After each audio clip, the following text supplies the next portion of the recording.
Okay, well, welcome everybody. Thank you so much for joining us today. We have an amazing webinar planned for you. With me is Donna Sandstrom, which is going to be, it's our uh, honored guest that we have here today. And she's the founder of the Whale Trail, which we're going to learn everything about today. And my name is Lucero Gonzalez, and I'm the biodiversity campaigner for Georgia Strait Alliance, and I'm gonna be your host and facilitator today. Nice to meet everybody. And so before I get started, I am gonna just start by acknowledging that I'm coming to you from the unceded lands as an uninvited guest from the unceded lands of the Métis and Kwantlen First Nations out in Maple Ridge in so-called Canada.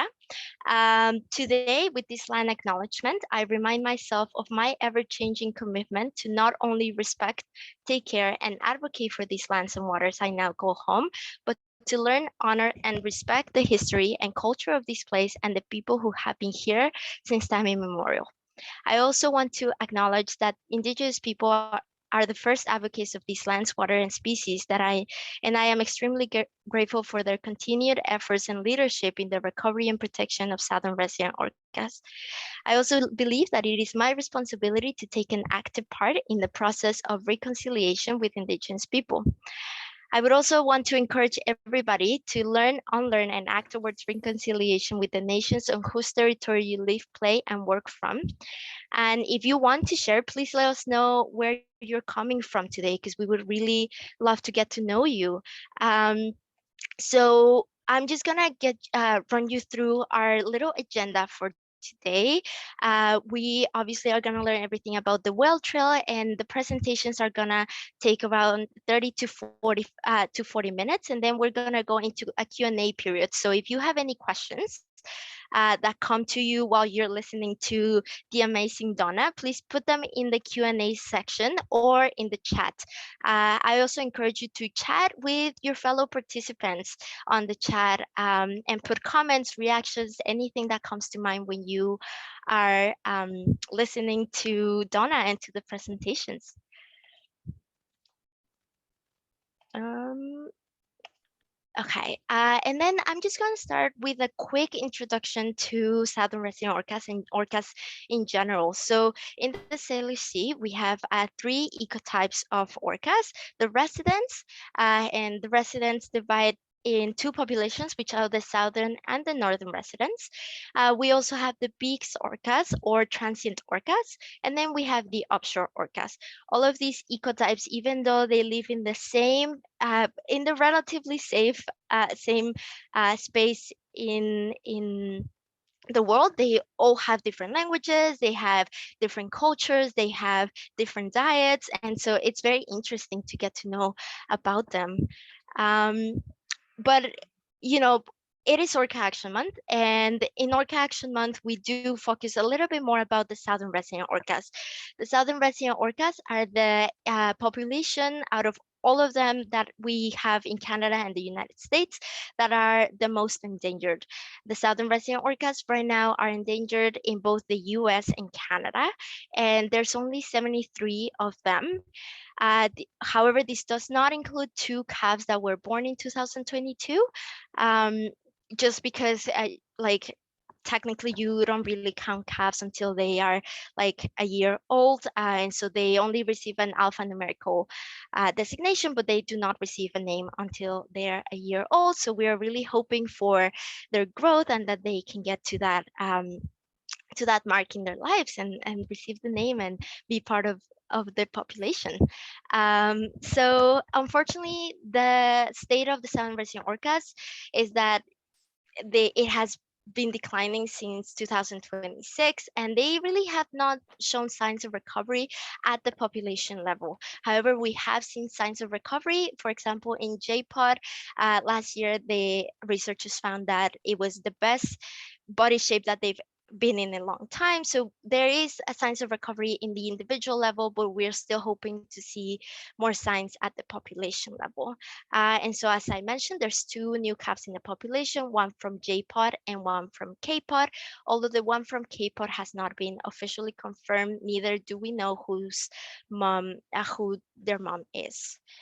Um, so southern resident orcas, there has been three key main threats that have been identified for their decline.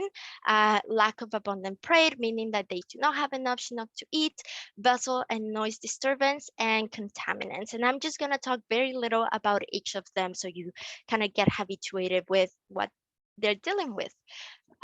So when we talk about lack of prey, it's as simple as Chinook salmon, which is their main prey, are also in a very serious state of emergency. Out of 12 runs of Chinook salmon in Canada, 7 are either threatened or endangered.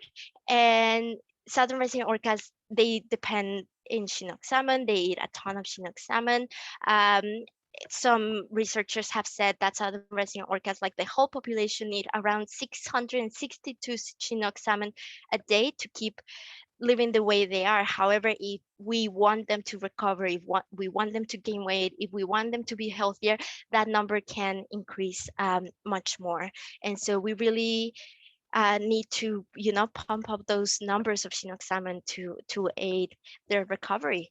Um, the other threat is noise pollution and vessel disturbance. And, to understand how noise pollution affects southern resident orcas, it's sometimes a little hard because we don't see it and we don't experience the world the same way that they do. And so southern resident orcas, they depend on echolocation to communicate, to socialize, to find prey, to go through their daily lives and to navigate their environment. And what happens is that noise from boats and vessels, it completely masks southern resident orcas calls and communication and echolocation. So it is the same thing that, like, when you go to a bar or to a very loud restaurant, your voice gets masked by the voice of other people or the music. And so there's a certain time where you are not really hearing what your friends are saying, and it makes it that much harder to communicate. And for us, it's just communication, but for southern resident orcas, it's everything. So they use their echolocation to find their prey. So basically, they just listen to where the Chinook salmon is, and they use that to eat the biggest Chinook salmon. And so noise really decreases their ability to find prey, to forage, and it makes them travel more because they are getting away from the noisier areas. When boats are harassing them and following them. And the last big threat for southern resident orcas is contaminants. And with the continuous development of the Salish Sea area and Vancouver and Seattle, there's been an influx of contaminants into local marine environments, which has made the southern resident orcas environment just like a pool of pollutants. And so we have PVCs, DDTs, and other types of contaminants that have gotten into their environment. And what happens is biomagnification, as you can see here, which just means that toxins and chemicals travel from the bottom of the food chain to the top of the food chain where southern resident orcas are at. And so they get all of the suite of contaminants that their prey have been acquiring for their prey and their prey and their prey. And this affects their immune system, their reproductive system, their endocrine system, and just the development of the orcas. And it's been known that mama orcas do pass contaminants to their calves, unfortunately. But there are solutions and there is a path forward. And so we always say, if you're out in the water, know the regulations, be well wise, give them space, do not approach, do not follow them, especially the southern resident orcas. You can also reduce your use of contaminants at home by doing DIY options. Georgia Strait Alliance has an amazing guide, which is our Toxic Smart Guide, and I'll pop the link in the chat for all of you if you want to do that. Take political action, get involved with groups that advocate for Southern Resident Orcas like Georgia Strait Alliance, and that will help you get in contact with your representatives so that you can take that action and so that it's easier for you to get involved with that, because the biggest action happens when you talk to the people in power and you tell them that you care and you get people together and you spread the word. um, Connect and inspire. And I think this is why I'm so excited to talk about the whale trail, because the whale, well, and Donna will talk about this, but connecting with the animals and then inspiring other people to connect with them and to know about them really makes a difference, and it can change the entire way in which you look at nature and southern resident orcas. So I'm so excited to be welcoming Donna Sandstrom today, to let us know about her journey with southern resident orcas, her relationship with southern resident orcas, and with northern resident orcas, and to tell us how the well trail came to be and how it's not only an initiative that came like that exists, but it actually is making a difference for the health of southern resident orcas and the protection of southern resident orcas. So without further ado, I don't think I have anything else. I'm gonna stop sharing my screen and I'm gonna introduce you to Donna Sandstrom, everybody. I'm so happy. I one of the my favorite things about my work is getting to know people like Donna that have been working on this for a long time and then can inspire the future generations and people all around the world on Southern Resident Orca. So welcome, Donna. Hi there, Sarah. Thank you so much for having me. And thank you so much for everyone who's here. I couldn't be happier to be here talking with you on this topic that matters so much to me and so much to all of us. So you're good to go, right? Yeah, should I go ahead and start sharing my screen? Yeah, go ahead. Okay, I'm just going to dive right in. Okay, enjoy, everybody.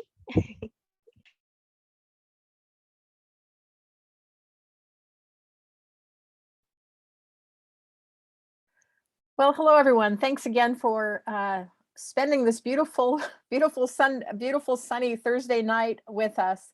And thanks especially to the Georgia Strait Alliance. I consider a sister organization, especially because one of your longtime board members, Kathy Fletcher, was part of the whale trail for a long time too. So we've had good leadership from her. So I'm going to talk a little bit about how the whale trail came to be.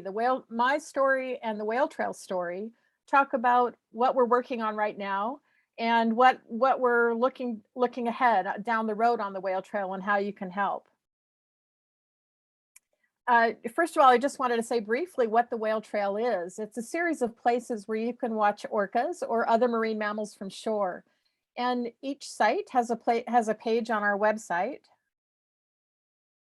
And many of our sites feature interpretive panels. Not all of them, because some of our sites are in wilderness locations where signs aren't really appropriate. But I would say the majority of our sites are marked by interpretive panels. The Whale Trail was founded in 2008 by a team of partners, including NOAA Fisheries, the Department of Fish and Wildlife, Olympic Coast National Marine Sanctuary, Seattle Aquarium, Whale Museum, dearly departed people for Puget Sound. And also, over time, we added our lead partner in BC is the BC Cetacean Sighting Network under Oceanwise. And we are really grateful to all of them. And the Whale Trail was founded, our founding and overarching goals is to recover the southern resident orcas from the threat of extinction. Today, there are more than 130 sites stretching from Dana Point, California to Prince Rupert, BC, in city, state, county, national parks, and tribal lands. And our reach is probably about 130 million people each year, judging by we're in very well visited parks on both sides of the border. So that's what the Whale Trail is. And now I'm going to spend a little bit of time just letting you know how it started, in the hopes that some of you out there listening will be inspired when you are so moved to help the whales too. So I I grew up in Southern California, and I went to UC Santa Cruz, and I was interested in whales and dolphins, but I didn't have a particular passion about them until I moved to Seattle in 1982, and I started dreaming about them. And they caught my attention through these dreams. And the more I learned, the more interesting they became. Lucero already gave a good overview of the orcas, but I'll just fill in some of the blanks. For some of you, I'm sure you already know this, but just to sync us all up on what some of the key facts about orcas.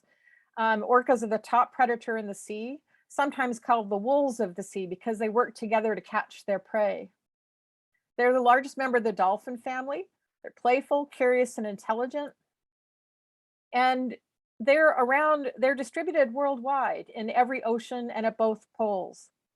And around the world, there are these three ecotypes that persist of fish eaters, marine mammal eaters, and their ranges, diets, and family structure, and even the morphology of these ecotypes is different. And I think one of the most fascinating things about orcas is that what they eat and how they hunt is cultural, taught to them by their families. So while they are the top predator in the sea, and they can and do take down everything from large mammals like blue whales to great white sharks, they're conservative animals, and then they don't jump categories, and whales who know to hunt seals will not start hunting salmon and vice versa. The other amazing fact about these whales is that they are matriarchal. The resident orcas stay with their mothers their whole lives, and who stays with her mother, who stays with her mother. So when we see resident whales here, we're seeing generations of whales swimming together. Of course, I learned that southern resident orcas live here. I live in Seattle, and southern resident orcas are often in the Central Sound, October through February, following winter chum runs.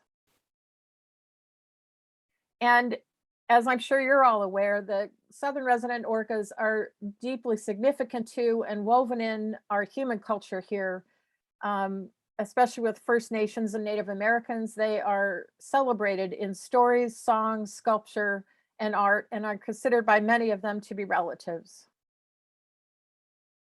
In the 1960s and 70s, a dark chapter in our history with the orcas occurred when orcas were an orca was captured.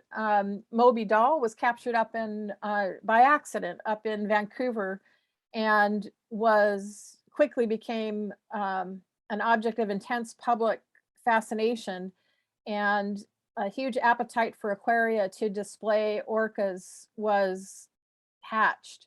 And unfortunately, the southern residents really bore the brunt of that over that next 10 years or so. More than 60 orcas were captured and sent to aquariums or died during the captures. And the southern residents lost more than 40 orcas, especially calves and young mothers.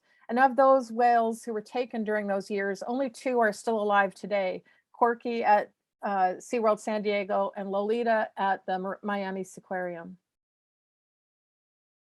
Washington State sued NOAA Fisheries to stop those captures in 1976. And we learned a really valuable lesson that when given a chance, the orcas can recover. They did, even though their population had been so depleted, they began recovering, adding more and more individuals to where they reached 98 whales in 1996.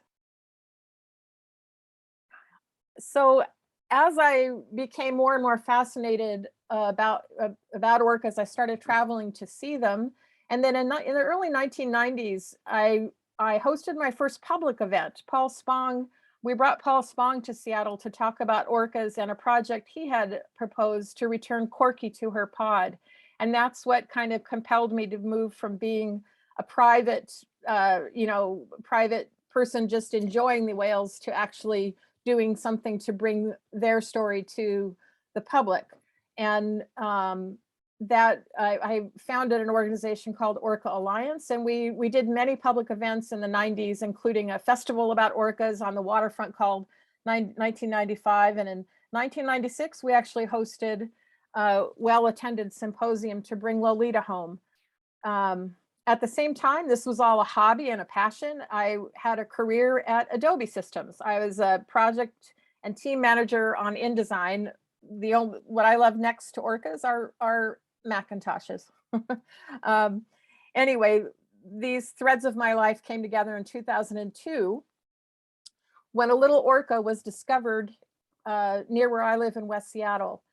I'm going to spend a little bit of time, a little extra time telling this story because this is the 20th anniversary of when this whale, Springer, was returned to her family. And it's a true story of a conservation success that is what inspired me to start the whale trail. So I want to spend some time sharing it with you to spread this, just so you know, a really good story that happened here, a good and true story that I think can inspire us all. So this little whale showed up near the Vashon ferry. In fact, it was a ferry master who alerted my friend Mark Sears that there was an orca nearby, a little whale by herself. And Mark didn't quite believe it because orcas, as we know, are never by themselves. But he went out to check it out, and it's a good thing he did because she was a 2-year-old juvenile orca. She turned over so he could see her underbelly and realize she was a female. But the odd thing about this little whale is that her saddle patch was obscured. The saddle patch on an orca, as you probably know, is like a fingerprint on a human in that it is unique. And it is one of the main ways we tell orcas apart from each other. So right away, there was a big mystery with this whale. Who is she? Because from her saddle patch, we couldn't tell. Her skin was mottled. You can see she had these weird kind of abrasions on her skin. And she seemed, while she was catching fish for herself, she also seemed to be too skinny. That little depression behind her blowhole should be plump and solid. And it was a sign that she was emaciated, perhaps even starving. But like I mentioned, it was a mixed health report in that she was energetic and catching fish on her own. One thing that Mark found that made it really useful was that she had a fondness for sticks, and he could bring her over to the boat just by waving a stick, and she would play with that stick like a puppy. It's a little hard to tell from these pictures, but she would roll it over her stomach and her back and her pectoral fins, and she just loved the stick, which made it very useful when veterinarians or researchers wanted to come out and get a closer look at her. So after she'd been here a few weeks, there were a lot of theories about who she was. It was clear that she wasn't a southern resident orca. As you know, the life history of the of every living southern resident orca was well known, and there were no female orcas her age missing from those pods. So the working theory was that she was either a Biggs or transient orca, or perhaps even an offshore. And in the end, it was her calls that gave her away. From hydrophone, our friend Joe Olson put a hydrophone in the water and recorded her, and another friend, Dave Bain, listened to them. And Dave Bain recognized right away that the call she was making identified her as a member of the A4 pod. And the A4s are a northern resident pod. So that set researchers off onto a hunt to figure out which member of the A4s was missing. And it just took a period of a couple days before they realized it was Springer. This is the last picture of Springer with her mom. Springer's mom died. We'll never know exactly from what, but Springer and her mom did not return with their pod to Johnstone Strait the next summer, and everyone believed they had died because young orcas don't usually survive the loss of a mom when they're that young. But somehow Springer had not only survived the loss of her mom, but she'd found her way to Seattle, and she pretty much parked in between Blake Island and Vashon. So this little whale was lost, alone, and 300 miles away from home. The next question was, what should we do? Now that we knew who she was, there was virtually no way she would be reunited with her pod by herself. Her pod, the northern residents never come this far south, and the southern residents rarely go that far north, where it was very unlikely she would find her way home. NOAA Fisheries hosted a town meeting, and they got input from the community. including us. And many nonprofits encouraged that if she was healthy, she should have a chance to be returned to her pod on the north end of Vancouver Island. And if they choose an in situ rehabilitation option, rather than sending her to an aquarium, that we would support them in that. And I'm happy to report that they did decide to do that. So NOAA Fisheries, the Department of Fisheries and Oceans, and the Vancouver Aquarium committed to the first ever in situ rehabilitation of an orca. She would be rescued and held at a pen near Manchester, and if she was healthy enough, returned to her pod on the north end of Vancouver Island midsummer. So we kept our end of the bargain, and these nonprofits worked together to get supplies that NOAA needed for the rescue. And this was a great lesson for me in community organizing, because everyone we talked to wanted to help, and all we had to do was say, we're collecting supplies for Springer. Can you provide blah? And everybody that we asked said yes. Everybody wanted to help. Everyone wanted to do the right thing, so long as they knew what that right thing was. So within a few weeks, we had everything the team needed for Springer's rescue, which happened in mid-June 2002. She was rescued from Puget Sound and taken to a holding pen at Manchester, where she was given medical tests. I'm going through this pretty quickly. It's a really good story, but we don't have all the time to tell it at the detail I'd like. But anyway, she was transported by barge over to Manchester, where she was held in a net pen.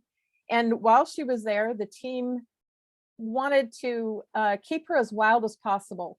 So human contact was minimized. She was observed through cameras, not directly, except by a small team of handlers and veterinarians. She was only given natural toys to play with, like kelp and her stick.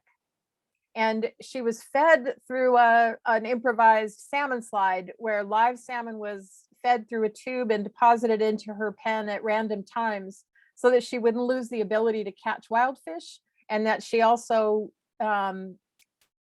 wouldn't associate people with food. But she was a pretty smart little whale. She did know where it was coming from. So after about a month in the pen, the good news is all her medical tests came back clean.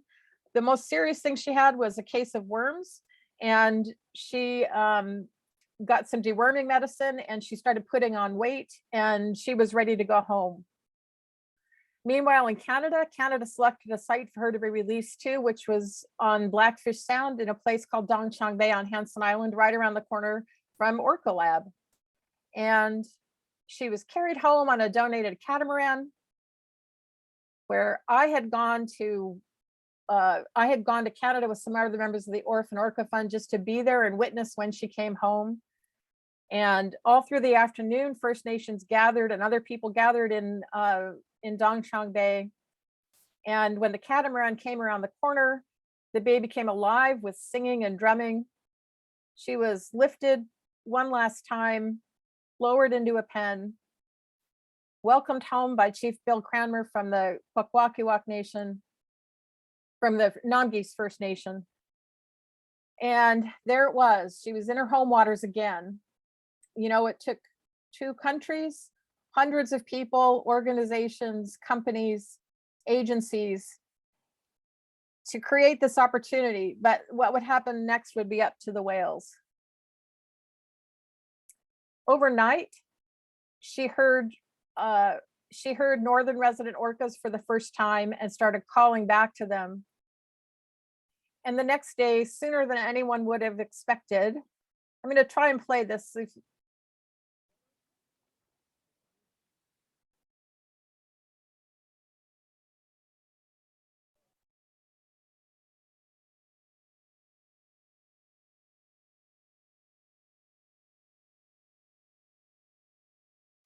Springer's grandmother and aunts came into Blackfish Sound less than 24 hours after she was returned, and approached her pen and seemed to line up facing her, which was the kind of situation that all the decision makers realized was the optimal situation.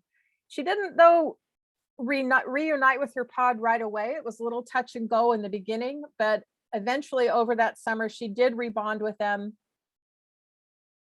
And some of the whales were even seen sharing their salmon with her. It was still, it wasn't considered a real success, a total success, until she returned the next summer, which she did with her pod almost a year to the day.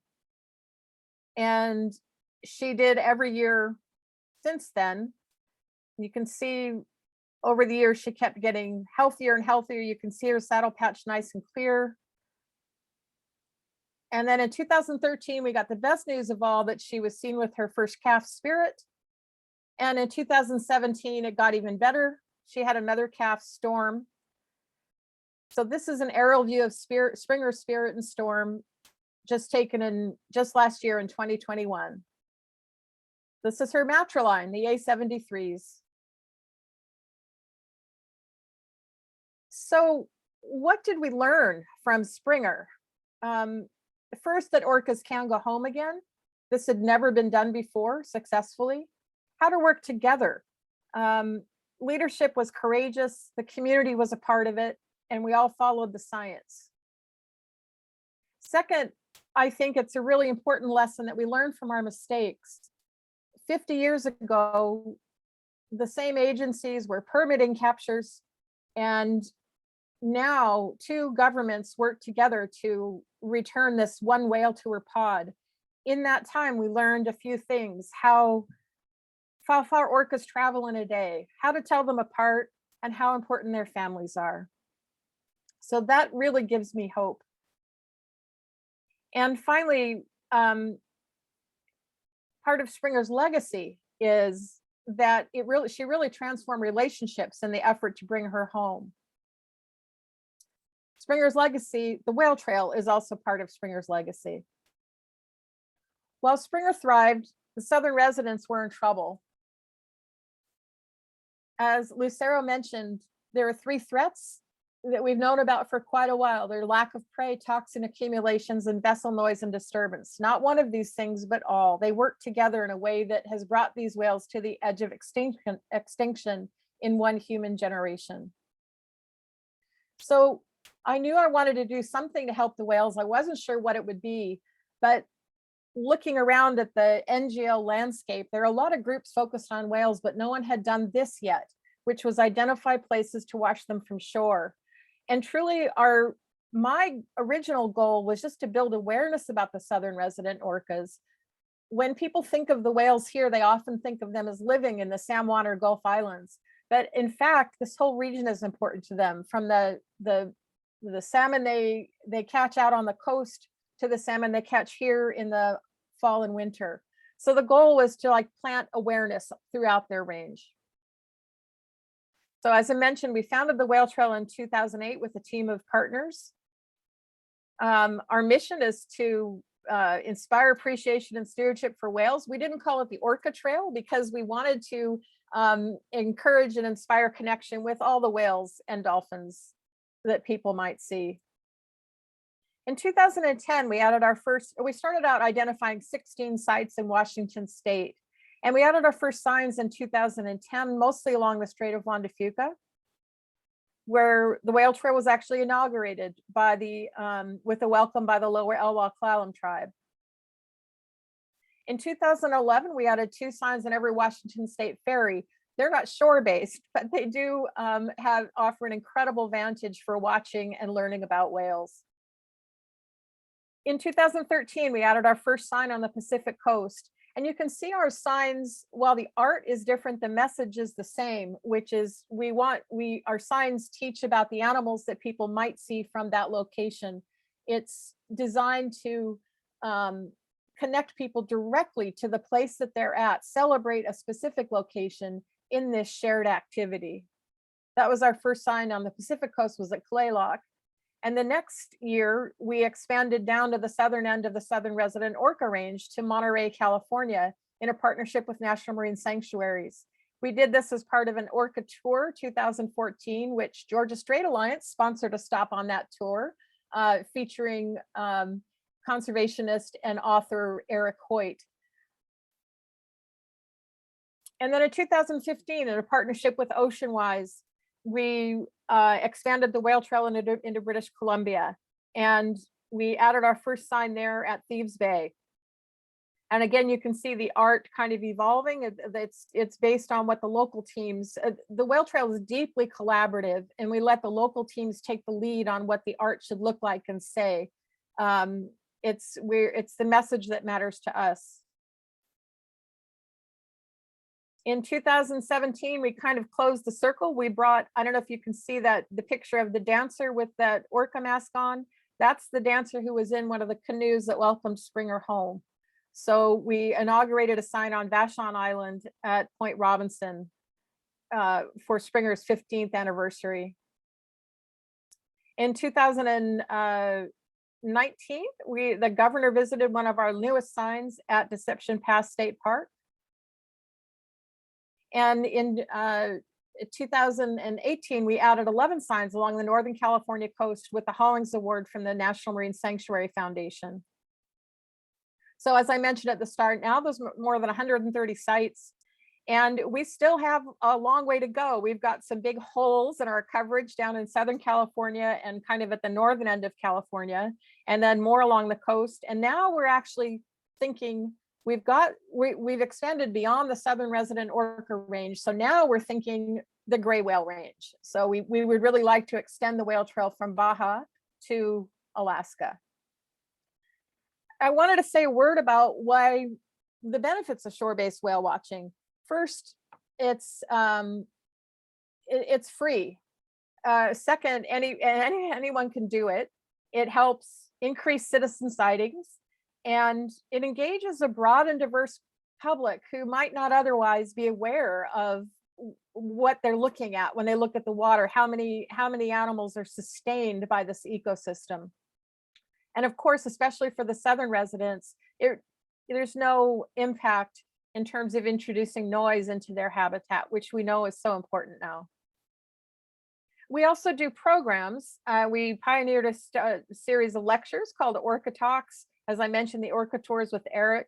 We piloted a shuttle on San Juan Island a couple of years ago, kind of taking people around to land-based locations. And we've done, whenever the whales are here, we bring our bags of binoculars out and we help people to learn about the whales they are seeing. And that is probably the most profound and wonderful experience, where we help people see the whales. And once that connection is made, it's the natural next question. People are moved to see orcas, any whales, but especially orcas. And the next question they always have is, what can I do to help? Especially when they know these whales are endangered.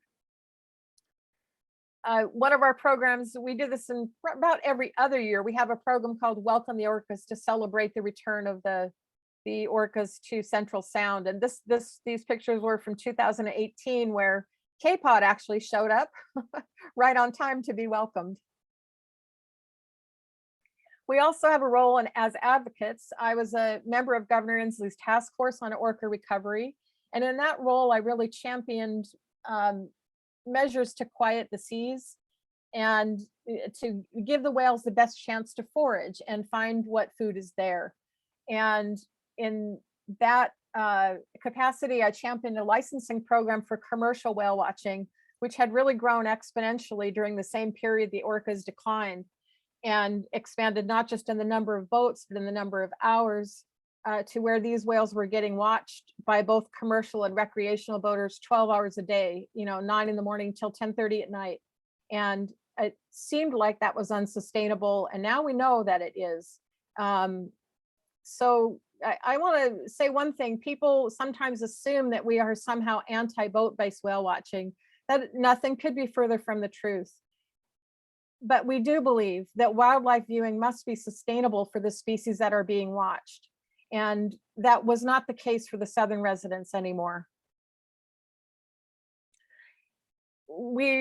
That picture has gotten even more clear in the last year or two. Marla Holt at NOAA Fisheries published a really important study in early 2021, showing that female southern resident orcas stop foraging when boats approach closer than 400 yards. So think about that. They might be in the middle of a hunt, have a salmon in their sights, and they abandon the hunt because of the noise. That's how important it is to give them space. So unfortunately, even some of the, none of our current measures in the states address this issue, in that whale watch, the distance regulations for recreational boaters are still 300 yards. You know, you can get up to within 300 yards of a southern resident orca, and now we know that's not enough. So with a coalition of nonprofits, we started a group called a campaign called Give Them Space, which is a voluntary pledge program for boaters to stay 1,000 meters or yards away from the southern residents. That's a precautionary distance recommended by the Washington Academy of Science, as anything less than that is an encroachment on the whales and could disturb them. So we really, I encourage you all, if you're a boater, please take this pledge, no matter what side of the border you're on. Give the whales 1,000 meters, you know you're not impacting them. If you're not a boater, you can take the pledge and pledge to tell the boaters that you know. The other things we're doing to keep quieting the seas for the southern residents, of course we support Quiet Sound and the Echo program. Reporting your sightings to Whale Report, which is the best way to get information to shipping large, to the commercial shipping and ferries, large boats. And of course, watch southern residents from shore. The Salish Sea is ringed with locations where you can have incredible experiences. And we are really committed to building on the progress we've made and giving these whales the chance they need to make it another generation. So our near-term priorities as an organization are to grow the whale trail. As I mentioned, there's some key gaps we want to fill in. And we also want to help people discover the whale trail. We've laid down this incredible network now, and people are finding it, but people have asked for, we're mostly web-based in our materials, and people are really looking for things they can carry and take with them. So we're hoping to address that in the coming years.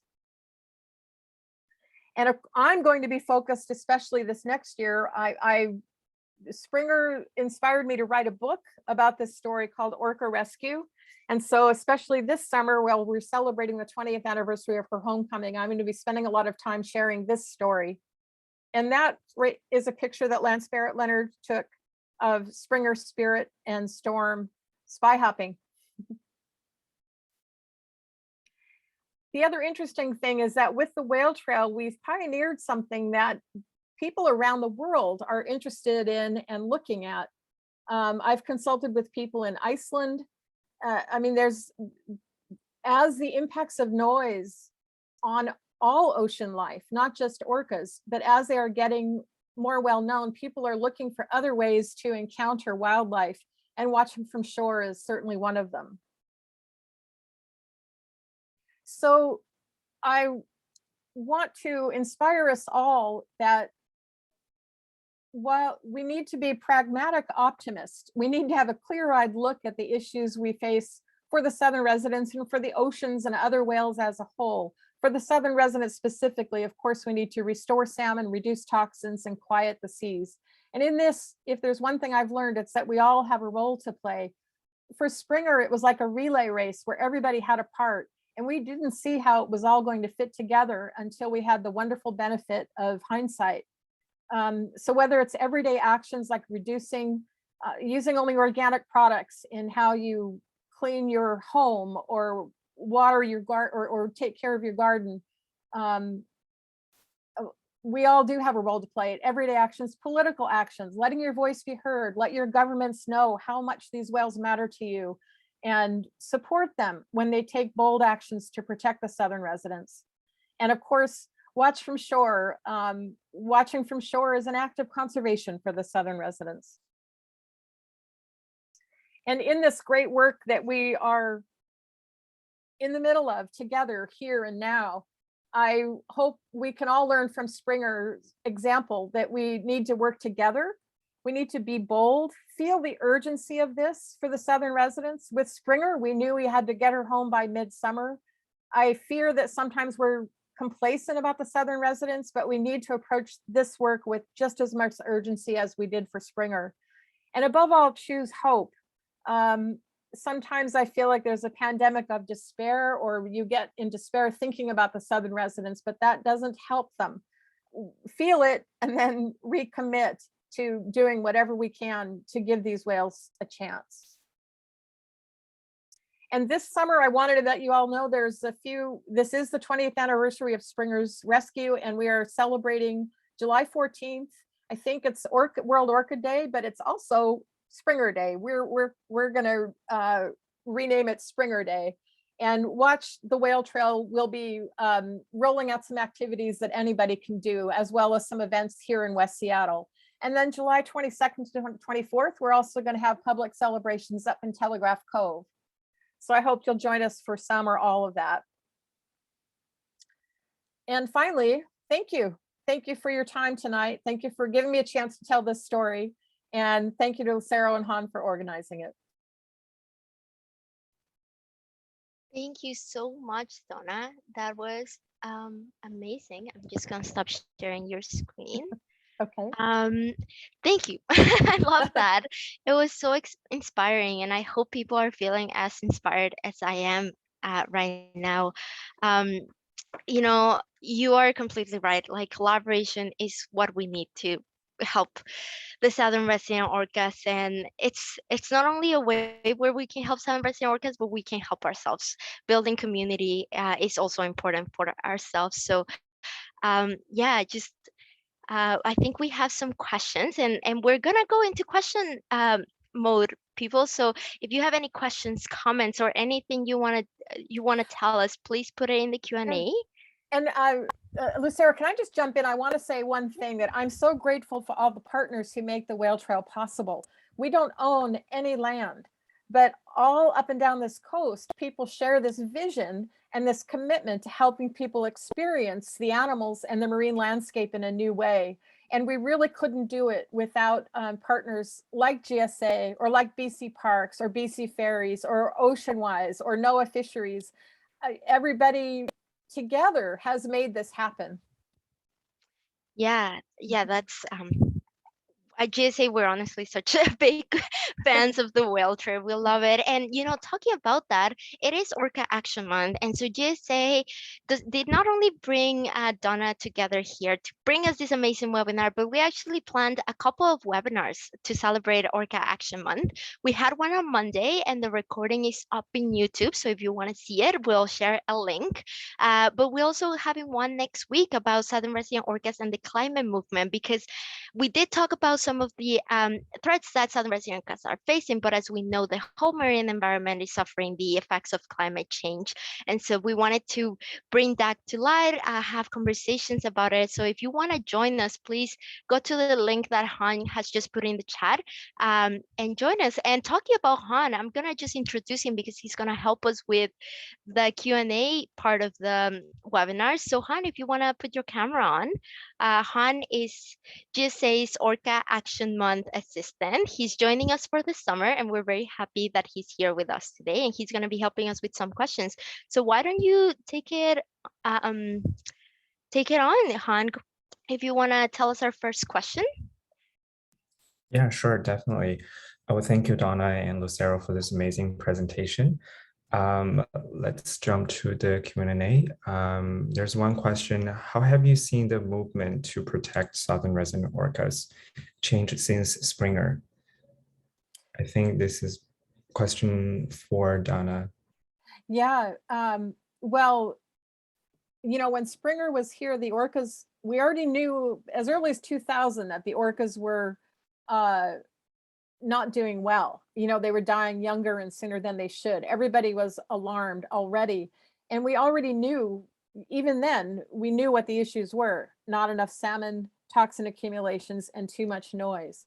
So I would say what has happened is, finally, there is the right level of attention and action. The story about the whales has just, people understand more and more and more and more that they are endangered and that we're going to lose them.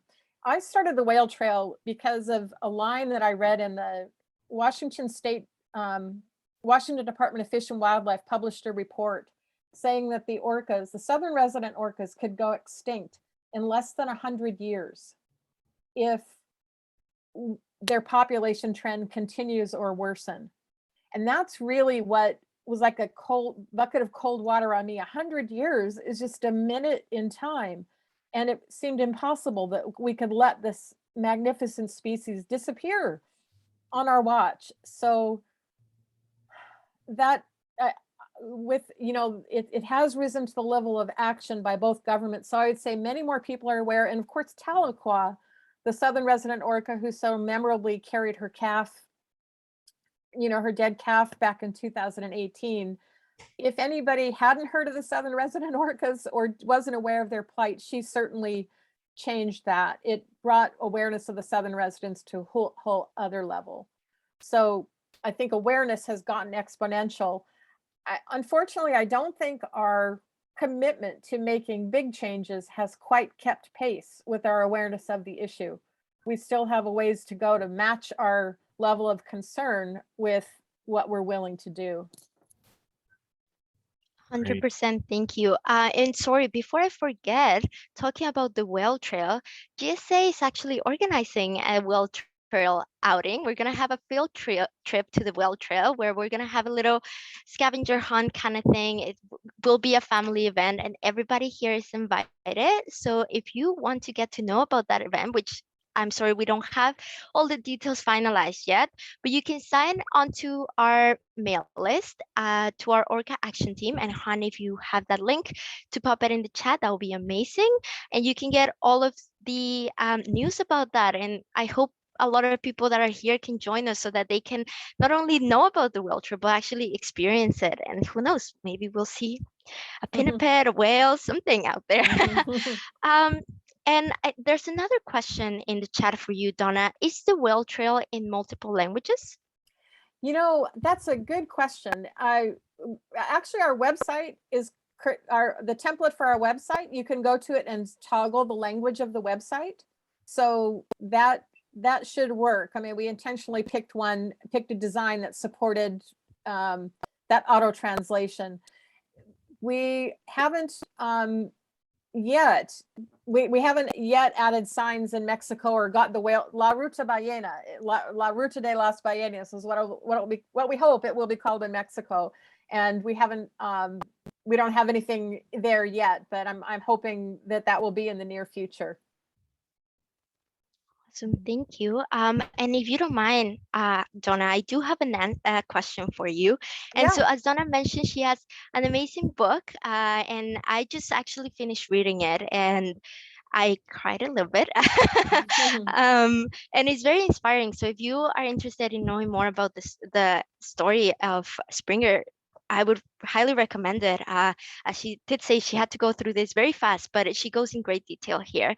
And one of the most kind of heartwarming details for me was this part that you touched, that when you got to BC, you met somebody, a woman named Cecilia, that was from the Orca clan, from one of the First Nations up here. And I'm just going to read the little extract of the book, if you don't mind. And she shared this with you and said, Cecilia's eye filled with tears. When I heard she was coming back, I wanted to be sure her family knows. Last night, I went down to the beach and called the whales in the old way. I haven't done that in a long, long time.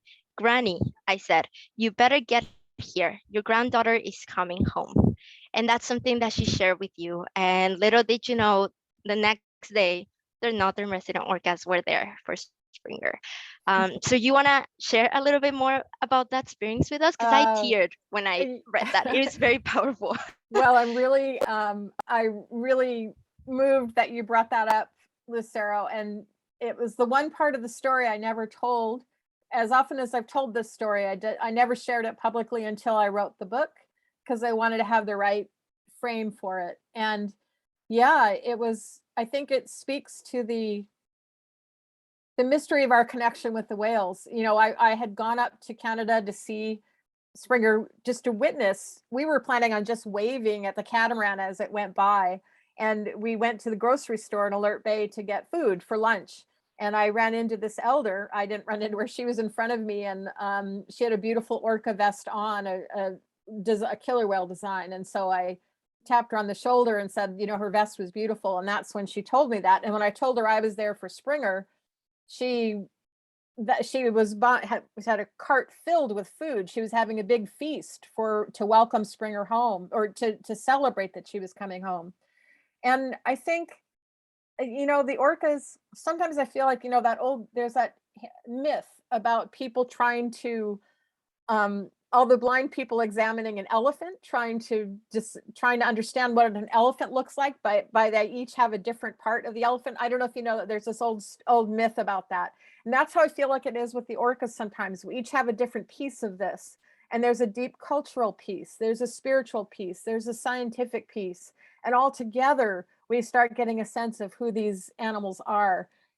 I even hate to just call them animals, you know, who the orcas are. And this was certainly a piece of that. No one would have dreamed that Springer's family would have returned so quickly. That was the best case scenario for her to be released. But even the wildest optimist wouldn't have thought it would be less than 24 hours after she was returned. So it's one of those things, all you can do is say, wow, that happened.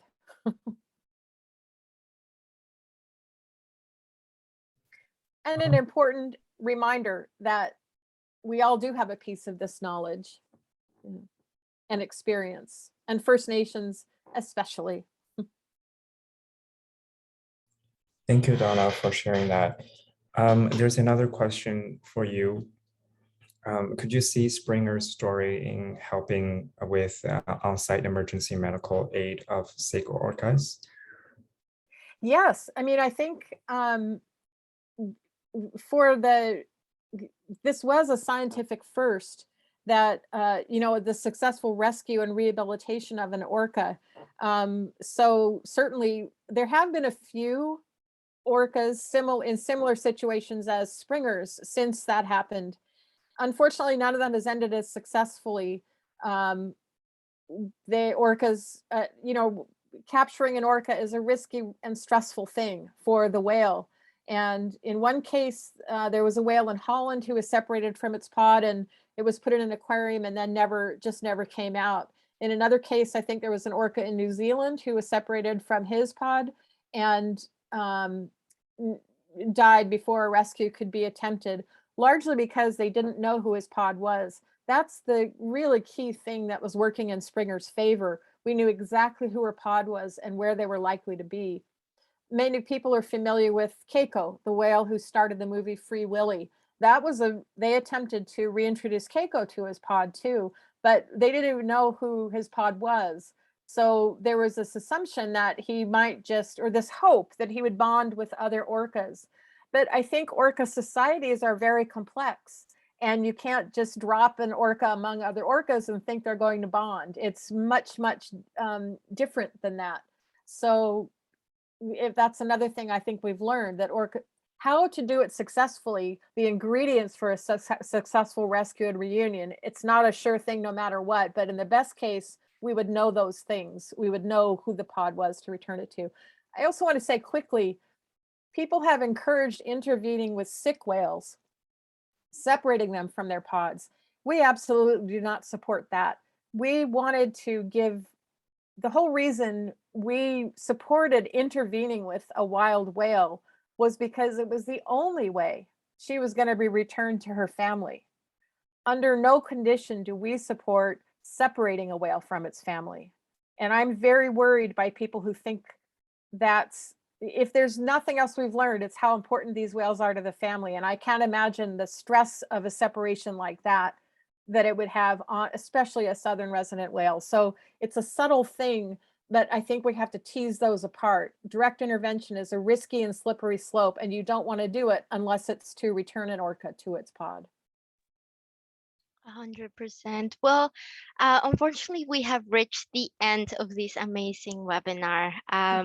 Again, I really hope that everybody's feeling very inspired to go to the whale trail to connect with nature as much as they can. You know, nature should be accessible to everybody. The water should be accessible to everybody. And I really love this initiative because it does that. It makes it more accessible to people that, you know, don't have the luxury of having a boat or something like that to go out in the water and connect with these animals. And you know what? I've always said that I've never seen an orca in real life, and I care for them so much. You know, they're like part of my family. I cry when something bad happens to them. I celebrate their wins. I cry when I read stories like Springer's, and I've never seen them. So there are ways to connect. There are ways where you can take direct action, and if we all come together, we will achieve great things for these populations. So thank you, Donna, again for this. Do you want to say a couple words before we leave? Oh, I just want to say thank you again to you, Lucero and Han and GSA, and especially to everyone who showed up tonight, staying inside on a summer night in the Northwest. If you're in the Northwest and watching this, I really thank you. If you're in other areas too, it was a really great chance to tell this story, and the whale trail inspires me every day, the same way Springer did. Yeah, no, we've had our first hot day in a while. So yeah, you're right. Thank you, everybody. I should say one more thing. If you want us to help the whale trail, want to get involved, sign up on our website to volunteer. Of course, support the whale trail, support GSA, and share this story. Let people know about it, and hope to see you on the whale trail. Yeah, and I shared the link to the whale trail before, but I will share it again just for people to go to your page and get involved, and yeah, donate to the whale trail, donate to GSA, support groups that are doing this type of work, but also just go out and connect and do whatever you can to connect and help these whales. So thank you everybody for being here. I hope you have an amazing rest of your day, an amazing rest of Orca Action Month, and I hope to see you soon, and I hope to see you soon too, Donna. It's a pleasure to connect with you. Great. Thank you so much, Lucero. Thank you, Han. And thank you, everyone. Thank you all for the kind words of support in the chat. It really means a lot. Thank you, everybody. Thank you, Tom. Bye. Bye.